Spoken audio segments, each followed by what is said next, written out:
Hi everybody, back for the July card class with our second card of the day, and this one is going to be our technique card, and we're going to do some blending brushes.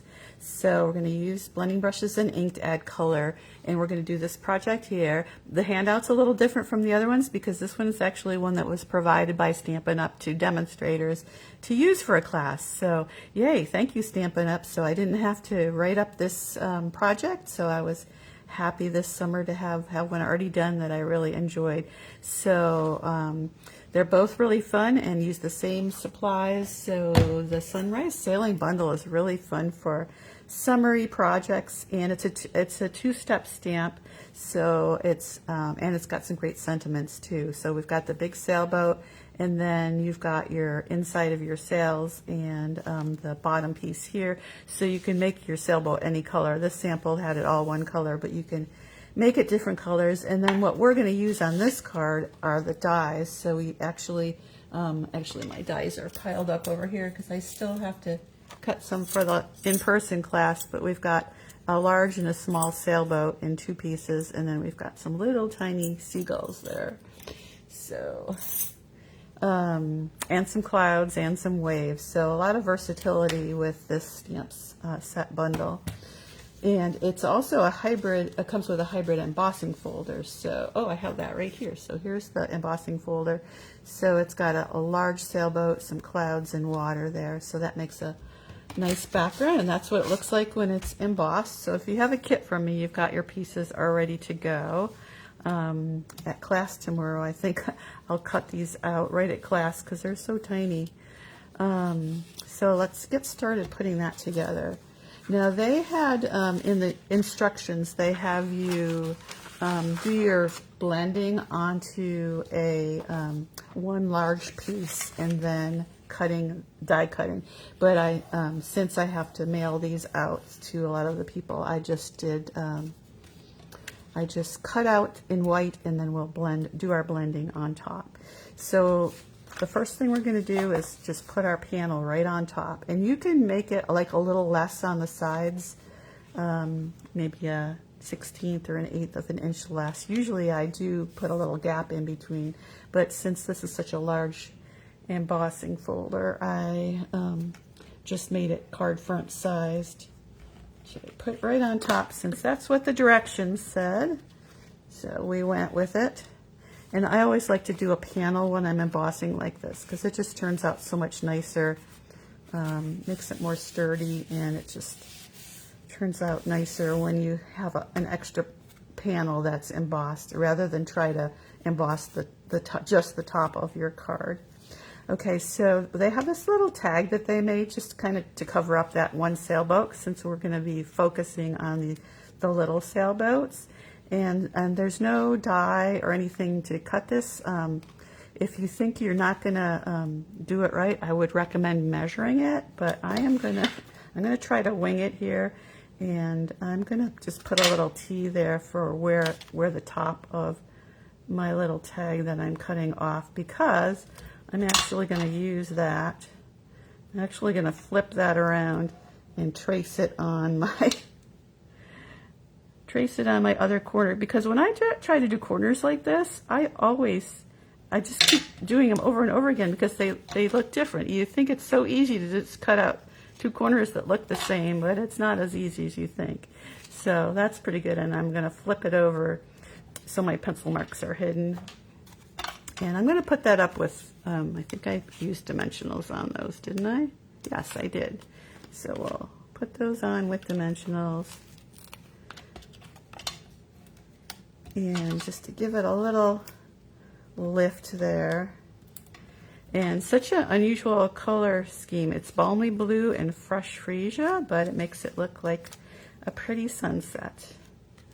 So really nice. You could use darker colors if you wanted it, more masculine shading. And I'm going to just cover up most of that sailboat. I don't want it smack in the center, but I want a little off to the center there.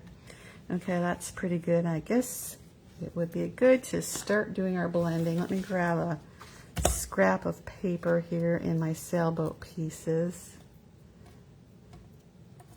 And if I had been smart, I would have used Big Shot, the adhesive sheets to put on my, to do my sailboats, because it would have been a whole lot easier to do this, but I did not. So maybe by tomorrow, if you come to the in-person class, I'll grab out my adhesive sheets, so these will be easier to stick together. So that's how you assemble the different boats. They come in 2 pieces, so it gives it a little more substance, and plus then you can also change out colors. So the one sail just goes right on top like that, and the top goes right up to that little peak of the boat to make the sails. And now if you wanted to do the separate colors for those pieces, then you would do your sponging before you assemble it. But I'm going to just do all one color. I'm going to be a little lazy. They have multiple colors on the instructions here. They made the bottoms a darker color, but I'm just going to add extra ink to the bottoms, so I didn't feel like I needed to throw in an extra color there. Now usually when you're blending, you're going to go up and onto the image, but for this I'm just going to tap just to make sure I'm not too blobby with my ink, and then just put the color right on like that, because this is kind of a little bit delicate here with the piece that goes from the bottom of the boat to the top of the boat. I'm not a sailor, so I don't know all the names. I guess that would be the mast, right? And then I guess for the bottom, maybe I will go ahead and add the color right onto it there, so it's a little bit darker. So I have a little contrast, and then add a little bit more lighter color there. Okay, that's pretty.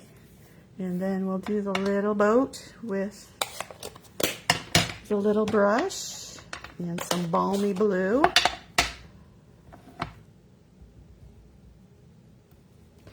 Just lightly at first, and then when you see that it's not blobby, you can add a little more pressure to it.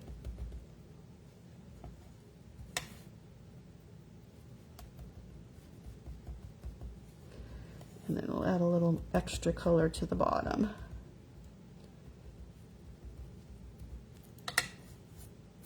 Okay, so then we have our blue and our pink sailboats.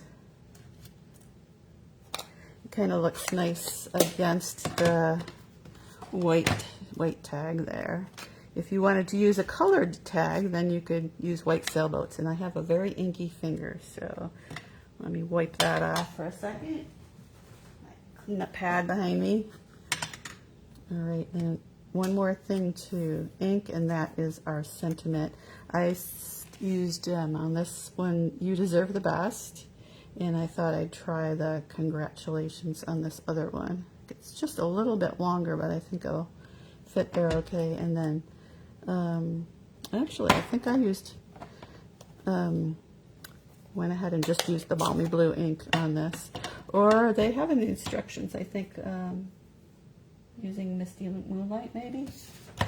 It's hard to tell. No, it looks like they used the balmy blue on the sentiment, but we'll go ahead and use the balmy blue since we have it out here.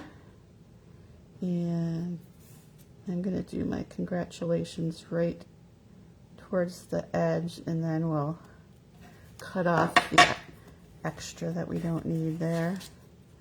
I think it'll hang over the boat a little bit, but that's fine. All right, snips. Oh, I'm so sad. Did you hear the news? Our paper snips are discontinued. Horrors. The manufacturer is not making paper snips anymore, so they are no longer available. As soon as that announcement went out, they flew off the shelf before I could even close out an order for some. I had some in my shopping cart and went to close it out, and they disappeared. And that was like 2 minutes after it was announced at our leaders meeting. So very, very sad. But they're going to try to get something that'll work just as well. All right, time to put things together here. The blue sailboat looks like I just put that on with adhesive. The liquid glue works good if you didn't think to put it on adhesive sheets when you were die cutting. So kind of in the background, that little boat. And then it looks like I have dimensionals on the back of the pink one here. Fresh Freesia, I mean. It's Fresh Freesia, which is kind of a purplish color. And did I have mini dimensionals? Yeah, here's a mini one here. I think I need a mini one more up at the top. I'm still mourning the fact that paper snips are gone, but I have a nice stash of them, so I'm going to hoard them for myself in my classes. All right, so let's put that right there. And if you have a piece of dimensional that's sticking out like I do right here, I'll grab my scissors or my pick tool and just kind of poke it under there, because it's quite malleable and it'll just slide under there, so I don't like my dimensionals sticking out. All right, so moving along here. Looks like we need dimensionals again for this.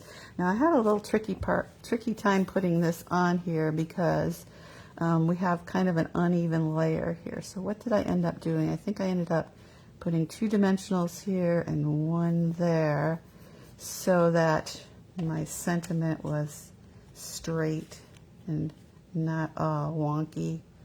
So let's try that again. So 2 here.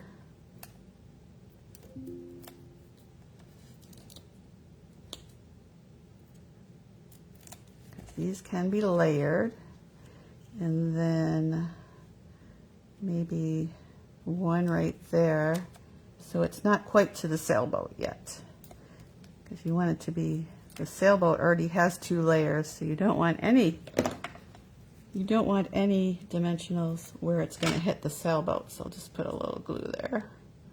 See if I got that right. And I'm going to get it right to the edge, kind of right where the water line is. Stick that down. Ooh, that looks good. All right, now time to embellish. All right, so we've got, let's see, some gems here, and these are the, what do we have here? Strawberry Slush and Pretty in Pink gems, which are quite lovely and go nicely, even though they're not the same colors as Fresh Freesia. They go quite nicely with these other colors here. So where did I put that pick tool, which I had just a second ago? There we go. So I'll grab a few of those, and I usually put 3 gems on, but they went a little crazy on their sample, and I thought it looked nice having more. So what did I end up with? I ended up with 4 here. Usually you like odd numbers, but I've got an odd number of the seagulls, so we'll go with that. 1 there, 1 there. That looks good. You know, I have at times picked them up. If I don't press them down really flat to begin with, sometimes you can get those up again and move them if you feel like you don't really like where you put them. All right, now the seagulls will be tricky because I did not use the adhesive sheets, so I am going to grab the other end of my pick tool, I think, to pick them up with, because I can't even pick them up, they're so tiny. And then just put a little dab of glue on, and then get these down. Now in the sample they put lots and lots of seagulls into, but the die cuts out 3, so I thought 3 was good. And let's see, let's try that again, because that worked out pretty good. So the putty tip of, oh, actually I want the putty on the front, because I'm going to put the glue on the back. I'm doing this right-handed even though I'm left-handed, and it's working out okay. Let's see. I'll try this one up here because I got those gems pretty close to where I wanted them on the other one. All right, one more left. Yeah, this wasn't so bad. Using the putty end of the tool, we'll stick that one in the on the left corner here. And we've got our 3 seagulls. Yeah, I like that. So you can use the opposite sentiment for the inside. I didn't put anything on the inside of these, but lots of nice sentiments here. And I like this one, Happy Retirement, because I'm getting at that age. So I'm actually have a retirement party I'm going to this summer. So maybe I'll use one of these for the retirement party as my card. So very fun, and love this Sunrise Sailing bundle too. So I hope you enjoyed doing some blending. And the other card there, you're going to be blending, you know, all the way across the whole paper and adding those different colors. So a nice color combo too. So Balmy Blue and Fresh Freesia. So happy sailing, and we'll be back in a minute with the final card for the July class.